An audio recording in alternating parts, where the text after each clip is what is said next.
8 सत्य जे तुम्हाला कुणीच सांगणार नाहीत. नंबर 1, लोक वेळेनुसार बदलत नाहीत, तर वेळ जशी पुढे जायला लागते तसं ते आपल्याला त्यांचं खरं रूप दाखवायला लागतात, जे त्यांच्यात ऑलरेडी आधीपासून आत दडलेलं असतं.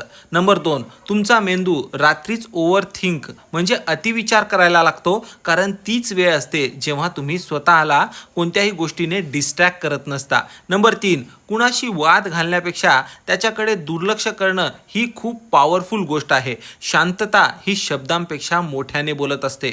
नंबर 4, जेव्हा तुम्ही दुःखातून जात असता तेव्हा तुमचा मेंदू तुमचं रक्षण करत असतो. हे करण्यासाठी तो सर्वात आधी तुमच्या मेमोरीमधून चांगल्या आठवणी डिलीट करायला लागतो. नंबर 5, आपल्याला लोकांमधील रेड फ्लॅग्स लगेच दिसून येतात, पण आपण त्यांच्याकडे दुर्लक्ष करतो, कारण आपल्याला सत्य स्वीकारणं हे खूप अवघड जात असतं. नंबर 6, तुम्ही लोकांमागे जितकं जास्त धावत जाल तितक्या वेगाने ते दूर पळत जायला लागतील, आणि जितकं तुम्ही स्वतःकडे परत यायला लागाल तितकंच लवकर ते तुमच्याकडे येतील. नंबर 7, तुमच्या फ्रेंड लिस्टमधली बहुतांश लोक तुम्हाला तेव्हाच मेसेज करतील जेव्हा ते स्वतः खूप बोर झालेली असतील किंवा एकटे असतील, किंवा त्यांना तुमच्याकडून काहीतरी हवं असेल. ते कधीच तुमची काळजी वाटते म्हणून तुम्हाला मेसेज करणार नाहीत. नंबर 8, तुमचा सर्वात मोठा शत्रू हा कोणी बाहेरचा व्यक्ती नाही, तर त्या खोट्या गोष्टी आहेत ज्या तुमचाच मेंदू परत परत तुम्हाला सांगत असतो. सत्य स्वीकारा.